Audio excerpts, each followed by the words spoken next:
বন্ধুরা, আজকে আমি কচু রান্না করব। এই যে চান্দার মাছ আমি ঢাকায় চলে আসছি, আর আসার সময় আমার মা আমার সাথে এগুলো দিয়ে দিছে। মা বলে কথা। এই দেখেন চান্দার মাছ কত সুন্দর। আমাদের ঢাকায় এই লম্বা চান্দাগুলো পাওয়া যায় না, শুধু গোল চান্দা পাওয়া যায়। তো আমি আজকে কচুর মুঠা দিয়ে চিকন করে নিয়েছি, দিয়ে এগুলো রান্না করব। এই যে দেখেন বড় মুঠা অনেকগুলো দিচ্ছে। এই যে এগুলো আপনারা খান কিনা জানি না।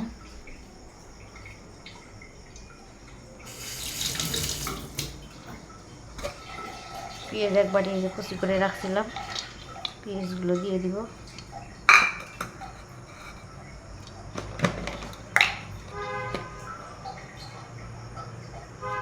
হলুদ দিলাম পরিমাণ মতো, লবণ পরিমাণ মতো,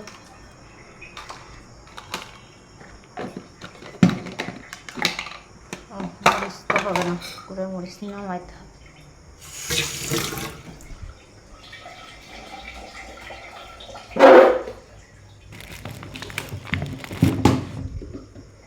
সকালবেলা একবার উঠতে খাইছি, ব্লেন্ডারের বাটি পড়ছে কপালে।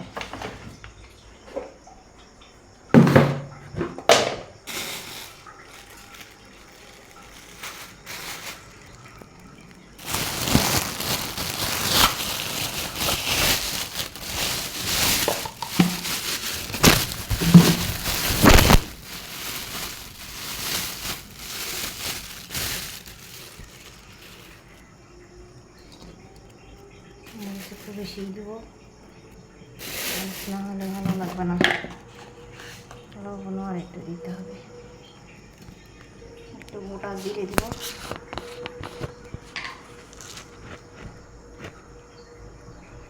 গোটা জিরে,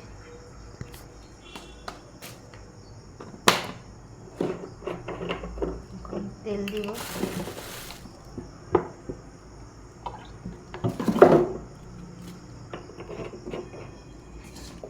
জিনিসটাকে কষলে কষলে সুন্দর করে মাখিয়ে নিব।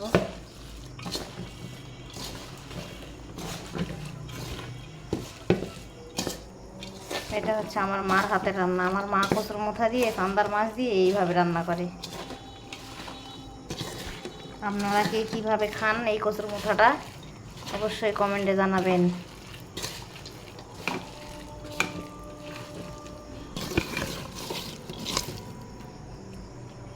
এখন এই চান্দার মাছগুলো দিয়ে দেবো এখানে। আমি এগুলো বেছে ধুয়ে রেডি করে রাখছিলাম।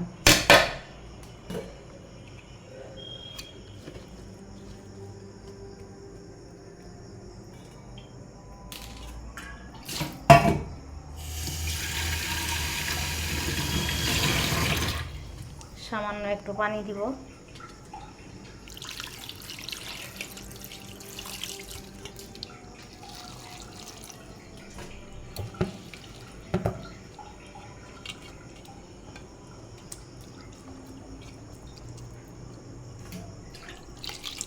শুকনো হবে তো, তাই বেশি জল দেব।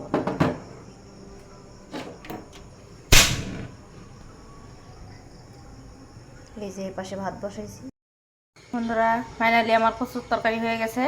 দেখেন চান্দা মাছ দিয়ে কচুর মুঠা চচ্চড়ি। আমরা এটাকে বলি কচুর মুঠা দিয়ে চান্দা মাছের চচ্চড়ি। খুবই সুন্দর হয়েছে কালারটা। আমি উপরে একটু ধনেপাতা দিয়েছিলাম, সেই জন্য এটা সবুজ, এটা ধনেপাতা।